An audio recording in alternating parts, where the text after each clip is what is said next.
Hey guys, Bob here. Hope you're doing well today. It's now December. We're kind of in that last push, that last month of the year, and I got Justin from CareCru. So Justin is CTO, Chief Technical Officer, and co-founder of CareCru. Justin, thanks for joining us today. Thank you, Bob. So, Justin, I was really interested in talking with you. And I wish I actually done this earlier because, the last, quarter, last month or two of the year is generally very, very busy for dental offices, and they're really making a push. And this year, more than any, doctors are really trying to salvage what they can in the year before 2021 rings in. And we're really looking to find ways to help offices boost their productivity. And that's generally what CareCru is doing as a mission. But obviously this year with COVID and the shutdown we had in the summer is more vitally important. And I'm just really interested in kind of picking your brain and finding out what you see, because you guys talk to so many practices that you work with. And what's the conversation out there like right now? What's going on? What's good? What's bad? And what are offices what's the general mood for your clients? And again, just like, what are they doing to stay busy and keep busy during the season? Good question. It's a bit all over the place. I've seen practices absolutely killing it and having, some of the best year ends that they've ever had. I've also seen practices and a strong majority of them actually, with empty hygiene schedules and struggling where they should have the, busiest time of the year and they're just struggling to get patients in the door, whether there's, the fear factor of patients or just, they weren't, say, proactively working some processes like recare, for instance, back in the previous months and kind of feeling the pain of that now. So it's a bit across the board, but I think it really just depends on what those practices were doing in the prior months leading up to now. And, it's tough because we are in like the 8th, 9-ish so month since the shutdown, and kind of right when offices were coming out of the lockdown, would have been about 6 months ago. And generally if offices are trying to do like a 6-month recall, like rescheduling for this time of year should have started back in the summer, back in June and July.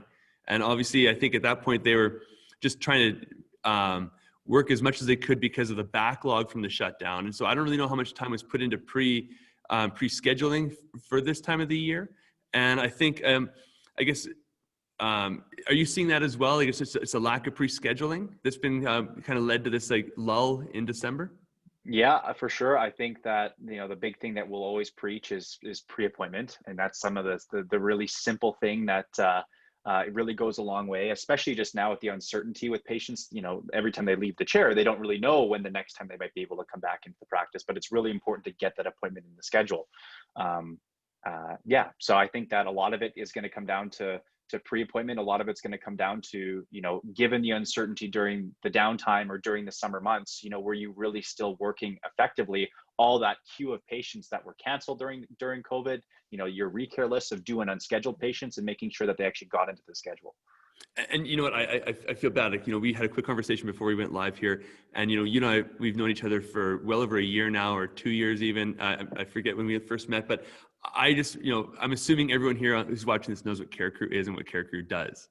And so I guess real quick, if you could just give us a Sure. bio, we're going to go back in line. It's like one of those movies that starts halfway through and kind of jumps back to the beginning. What is CareCru? How long has it been around? And kind of what's the arc right now of the company? Yeah. So CareCru, I'm one of the co-founders of CareCru. And so, I started, I want to say 5 years ago. And so we were in development, of course, for the first couple of years, head down, building out the platform. And, we've been commercial now for probably 2 years. And so what CareCru is it's a growth and engagement platform for your dental practice. We're 100% focused on dental. Since day one, we wanted to make sure we actually approach this market with the true platform view. That's something that we saw that was a gap and wasn't really done before. You see some of these other platforms that exist in other industry, but nothing exists with the true platform perspective, meaning that you can actually have all these different bolt-on components to what we do. And so we power a lot of automation. We have a virtual assistant called Donna that's actually going to go out there and fill your schedules for you through the recare channels, through online scheduling, be able to perform a lot of activities like call tracking and actually give you a lot of really interesting metrics based on that. So the platform, very diverse. It's a full we cover off that end-to-end patient journey. So starting from actually capturing new patients in the door, curating them as existing patients, keeping them in there. And as well, on top of that, provide that layer of analytics and business intelligence that I know a lot of doctors nowadays, savvy dentists, wanting to make sure that they actually can understand what their business or how their business is progressing, and stay on top of all the really important KPIs. So we provide that as well. It's hard to, right away list out all the features by features, because we do a lot, but at the end of the day, we're 100% focused on growth and actually growing practices and engaging your patients in a very modern, human friendly way, giving them tools that now actually make your practice seem like a lot more, propel your practice into that sort of modern sphere. And yeah, like I think if we sat here and started listing off all the features that CareCru offers, that would just be the entire time we have to talk, and we wouldn't have anything else. So no, obviously a very powerful tool. And CareCru and Henry Schein officially partnered just recently. We've been working kind of in conjunction with each other because you're here locally in Edmonton for the last couple of years. But again, recently there's been a big partnership between the two companies, which is great. And we're really trying to drive the partnership. And again, both of us, Henry Schein and CareCru, we've been trying to help practices grow their business. And for the two of us to kind of be aligned like this, I think makes a lot of sense. So now, I guess real quick question is, I guess, tools are great, gadgets are awesome, and services and AI and all this stuff is wonderful. But obviously, implementation, you got to use it to make it work for you, because nothing does anything by itself. What are the biggest mistakes you're seeing practices make with CareCru or without CareCru in terms of helping drive their business forward? It's a mistake I feel some practices have kind of already made a few months ago, and it's one, a simple one where it comes down to patient communication, being able to effectively engage their patients. I've seen doctors do very well with actually putting out a professional video, some sort of recording of them, describing their procedures that they're doing during COVID, just actually going out there and communicating, getting in front of their patients and making sure they understand what they're doing differently at the practice and that it is safe to come in. I think that needs to be communicated over and over and over again to patients to make sure that they're comfortable coming into their hygiene visit and not actually canceling. And that also goes less so from the proactive approach of, letting your patients know what you're doing differently with COVID, but also more approaching the year end, actually running a lot of really effective email campaigns, making sure patients understand, hey, you didn't get your cleaning this year, you can't get 3 next year. Right? It's not like they don't stack. You got to be able to actually, you got to be able to get it in at the end of the year. And it's such a simple thing that we roll our eyes, and we know we've been running these campaigns for a while, but a lot of practices are forgetting to run these campaigns because things are just different this year. But now it's the perfect time to run that campaign alongside a special note, maybe from the dentist, describing why it's still important and safe to come in. Right. So you can combine those two kind of messages to make sure, again, you're keeping your schedules filled in the busiest time of the year. And closing off the year end strong. And yeah, like just because it is a busy time of year and it is busy and we're all busy because of COVID doesn't mean we can let go of the little things, because those little things are still important. They're more important than ever. And also we have to get the new information out in regards to COVID specifically, or things that are coming on. I was actually talking to an office a few weeks ago, and they had put out a video, something like you say, about just talking about COVID, the office, how the office is dealing with COVID, the sterilization process, how the PPE protocols changed. And they actually had a person who was about to cancel an appointment, but didn't because of this message. And that person said that they didn't actually know that the office had any sterilization protocols at all, because no one talks about it. And so we're in the dental industry, so we're talking about this stuff all the time. So of course we know what goes into reprocessing, sterilizing, turning a room. But we forget that the public don't know this, and some might, or they might assume, but they don't know the extent. And so communicating that message to the office saved that one appointment. Who knows how many other appointments it did save, and who knows how many appointments offices have lost because they're not communicating anything or enough, and people are making their own assumptions, and their assumption is that it's not safe and they're not going to come in. Yep. And I think that you need to approach your schedule with that view of scale, like that grand view of like how many appointments you're seeing in the year, or even in a given quarter, and see that a 1% difference in keeping that schedule filled is a lot of production, right? Let's say you're a massive practice, you might be doing $1 million in a quarter. 1% dip in that is still $10,000, right? So when you look at yeah, we feel like a majority of patients understand this, and it is like majority of patients do understand that there's obviously procedures, they watch the news, but not a lot of them understand that it's still safe to come into the practice. So even if it's that one patient out of 100, it goes a long way in the grand scheme of things. Oh, absolutely. And again, really, for the most part, a lot of offices, their costs aren't going down.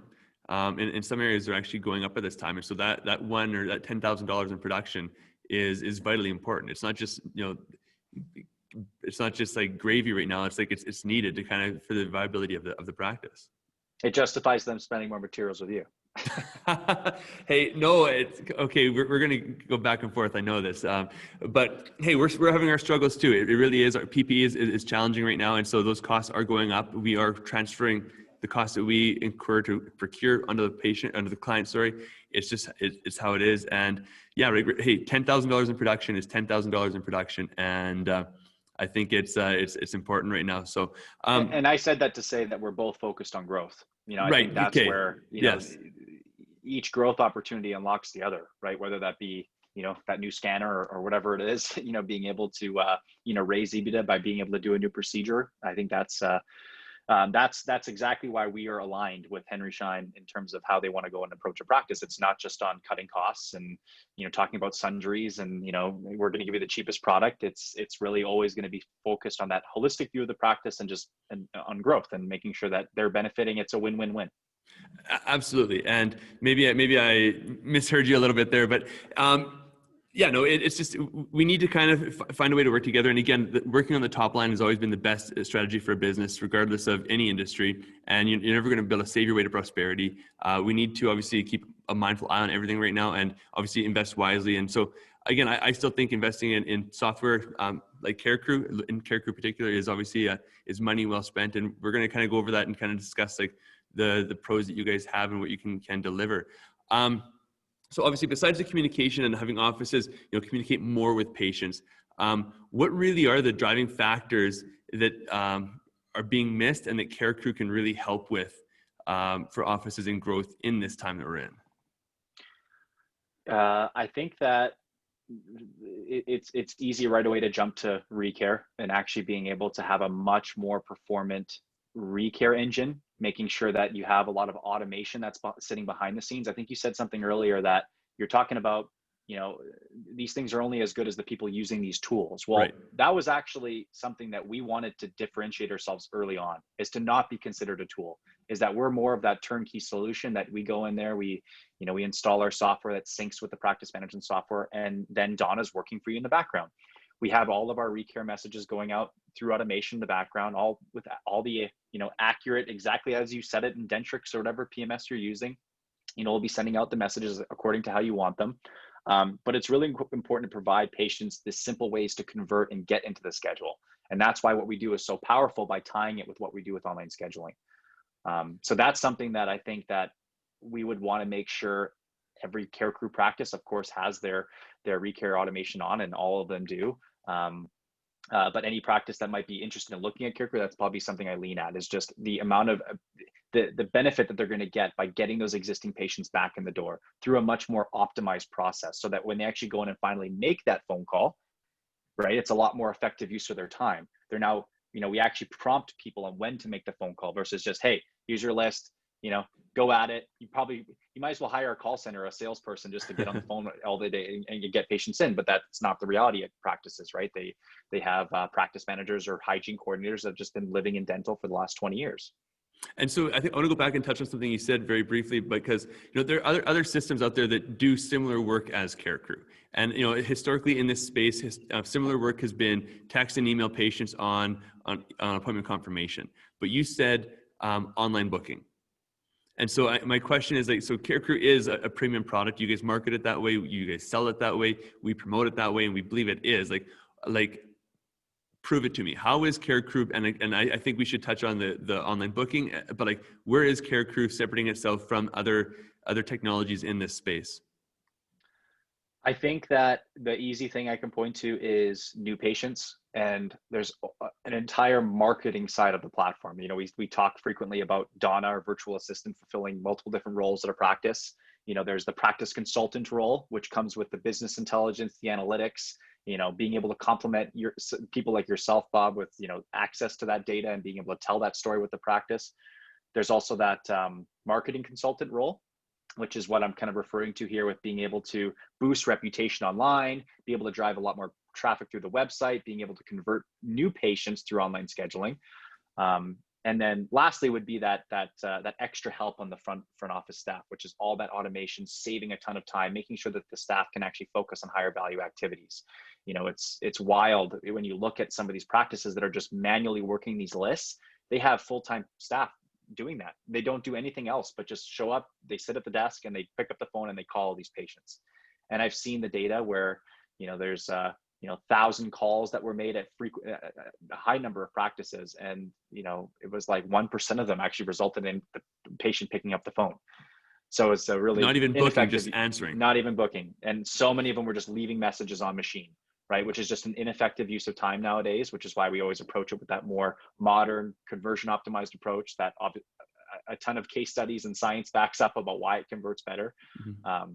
And I'm saying, I ended up talking about a few different things, but let me come back to new patients. There's a lot of the existing solutions out there are really going to, pull that data out of your practice management software and only focus on existing patients. And we do that, of course, we do that very well, but then we marry that with the ability to go out there and attract new patients. And anybody that looks at the couple $100 a month difference for CareCru compared to a different product, if you have one new patient that books outside of office hours, that's close to $800 in value, right? And that pays for itself. And I see practices getting sometimes upwards of 20 new patients booking outside of, on average, it might be more like 5 to 7 new patients coming through online scheduling, but just one is more than enough to pay for the difference. Now, online booking has been discussed for a while, and I can book an airline a ticket online. I'm maybe not doing that right now, but I could rent a car online. I could, there's so many things I can do online that I can schedule online. And for years and for a long time, doctors and dentists have always believed that the dentistry, you can't do that with dentistry. It's too difficult. There's too many nuances. So how can you confidently book online when, up until now, it's been deemed impossible? And so think of the dentist out there who believes that they can't do it online. It needs to be a person. Like, why can you guys do it online successfully? That was the first feature we started with. We actually went commercial initially with just online scheduling. And as soon as we went to market with that, and a lot of good traction, we just realized very quickly what the opportunity was once we actually had to deliver accurate online scheduling, because of just how much data we had to, unearth out of these practice management software. We had to pull, office hours, practitioner schedules, chair schedules, the appointments that are booked in there, the Dentrix events, like all the special data to figure out exactly how they would schedule, right? And early on, you said it yourself, if you how complex dental scheduling is. If you say to a practice manager, we can do accurate online scheduling, they're going to right away fire back at you 100 different reasons of why you can't do that, and a lot of them very legitimate reasons. And so we've been listening to those reasons for years now, and we've built that into how we schedule. And so we actually walk through our customer success team before going live. Of course, we have some default configurations we recommend, but we make sure that all of the practitioner schedules, the chair schedules, they're all accurate, because all they have to do is just worry about managing that in their PMS. So as long as they're managing their schedule there, Donna's actually going to go out there and offer availabilities to patients as if it was your front desk staff offering it. So there's a lot of logic that's poured into it. The confidence I can give on, how we've been able to do that so well really comes from how many practices we've deployed this into, how many dentists and practice managers and different workflows we've listened to and different practice management software we worked with. Until now, it's a really ironclad way of just getting production in the schedule. And 1 in 10 booking requests, Bob, might be inaccurate. It might be something you might have to adjust, because nothing's ever going to be as good as you picking up the phone. But the point is that we were able to capture that opportunity, most likely outside of office hours, right? Well, somebody at 11 p.m. on a Saturday is actually now able to get into the schedule, versus that phone tag with the front desk staff that generally might result in a lost opportunity and that person not able to get into the schedule or going somewhere else. Well, I heard years ago a story where a broker was showing a practice, and of course the practice is closed, and as they're showing the practice, the phone's ringing. It keeps on ringing, multiple times through these viewings. And so the broker actually said to the dentist, I'm in there and showing this practice, and the phone's ringing, but no one's answering it. Yeah. And so I guess that dentist actually ended up hiring a person to take phone calls on the days that the practice was closed because of the missed opportunity. Because if I phone the dentist and, maybe I'm not a super loyal patient or haven't been a loyal patient in the past, and if I get a voicemail, but I need to see a dentist, I'm calling the next person. And so there's actually a value for that doctor to hire someone. But now with your online booking feature, again, a patient can book online, and then you come in on a Monday morning and you have 4, 5, 6 appointments in the schedule from Sunday or from Thursday night that, when you were closed. And again, you say $800 a patient, like that adds up very, very fast to taking care of any discrepancy in cost in the service. Sure. And that's just one piece too. I mean, that's something Right. I'll always jump to quickly when you say what would be the difference. I talk about new patients. Um, a lot of the solutions, like I said, they only focus on existing patients. But back to what you talked about with other industries and online scheduling. I mean, the entire world, every business is going to self-serve, and it's all based around that ability to capture lost opportunity. That's the driving need for this, is because when we talk about scale in the grand scheme of things over a year, I mean, there's constant dollars just falling out of your schedule because of these lost opportunities, because patients are trying to get in, and the phone tag and calling back and forth and leaving voicemails. It's an archaic approach. And I don't know about you, but I don't really check my voicemails. I might No. check them every couple of days or whatnot. And generally when I check them, there's a bunch of messages piled up, but everyone expects to be texted. Everyone expects to be able to be self-serve, get into the schedule when they want. So. No, absolutely. And again, so you also mentioned marketing, and you guys help with that. So how do you guys drive the marketing aspect of the practice? The thing I'll point to quickly is reputation management to start. So being able to actually boost a practice's reputation online is something that we'll actually take ownership of. So actually being able to provide automation to ask patients for their feedback, if it's positive feedback. We kind of cater them more towards Google, even though we don't do any of that review gating. If it's negative feedback, of course, they can still go to Google. But it's a really good way of actually boosting your reputation online, and they can always configure how they want that message to send. But that accounts for, like, your Google reviews account for 20% of your SEO, and that's 1/5 of the traffic being generated to your website. Meaning, when somebody searches, Edmonton dentist or whatever, where you're ranking on those pages, 20% of that ranking is coming from that reputation you have online. And you see practices that might have like a 4.5 average rating with like 13 reviews. Nowadays, when anyone goes to a restaurant, anyone goes anywhere, the first thing that they're going to do is pull up those reviews. And I'm telling you, 4.5, it might sound like it's kind of in that positive. It's still not good enough. People want to expect that 4.8. They want to see the hundreds of reviews. They want to actually be able to scroll through the reviews, and negative ones actually see the conversations that people are having. This is stuff I'm going furniture shopping, and this is the same stuff I might see on retail store reviews, right? So patients want to see, not if you've got a bad review, they want to see how did you respond, or did you respond to that bad review? Did you make an attempt to correct it or apologize, or or explain the emergency that went long and caused the delay? And again, all that management, and you guys, that's what you do. How many Google reviews should a dental office actually have to be confident in terms of their SEO and their online presence? It depends on their area. If it's a competitive area and there's a lot of other savvy dentists, with a high reputation online, then of course it's competitive. You need to be the standout in your area. And so I think that on average, what I see is like definitely north of 100. I think getting in that sort of triple digit range is a really good range to be in. When we go into work with a practice, average practice, it depends on the amount of reviews you get, depends on patient volume, but we'll see anywhere from 10 to 15 5-star Google reviews per month. I've seen a practice with a little bit of a higher patient volume getting 50, because they actually were really approaching patients to, even in the practice, giving them that extra push to say, hey, 5-star reviews are actually really important to Dr. So-and-so. If you could leave us that 5-star review, that would be greatly appreciated. If somebody said that to me in the practice, I'd be like, oh yeah, no problem. Sorry, I'll fill it out right now, right? Right. Because most people are actually willing to give that feedback if they've had a positive experience, right? And if a person hesitates right then to do that, maybe that's a cue for you as at the office to find out what the issue is and address it right there before they leave, not feeling they've been taken care of the way they should have. Exactly. And so that reputation management piece, boosting reviews is I'd say the big component of generating that traffic. But you were talking about responding to reviews. We have a whole portal, whole system that actually pulls all your reviews online. You can actually respond to the reviews there as well. You can click on the link and it directs you to the appropriate, Facebook or Google, wherever it lives, and you can provide that response, which is important.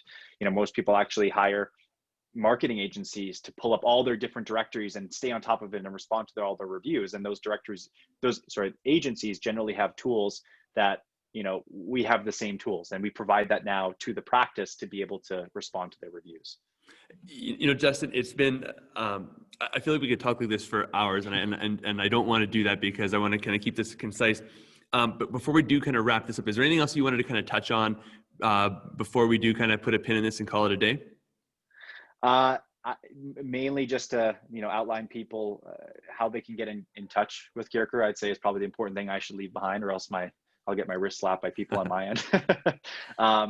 But I'd say especially if this is going out to your territory, Bob, it's through you. I think that you are enabled a lot of, we've been able to enable a lot of the Shine reps now as sort of those CareCru experts to be able to go out there and discuss what we do. But that can always be a quick turnaround from discussing with you to us providing a demo for them. And so I'd say that you're definitely the best point of contact to schedule that, but I just want to make sure that we can allow people to understand what it is we do at CareCru. It's a lot. And a lot of times, like when you look at yes, we are a premium product. When you look at the difference in a few $100s a month, it's funny that can raise such concern in some practices, right? Especially practices that are really well off. That, yes. On other expenses, they don't bat an eye about paying a few $1,000s a month, right? I've seen practices spend, $15,000 a month on marketing agencies. So I think that, I just want to make sure that we can enable all your practices to, the information we're talking about here, we can get that in their hands, and ideally get them, if they're struggling, get their schedules filled again. And I think that there's even going to be some future webinars that we'll host probably for your practices early next year. So I think a few more announcements coming soon.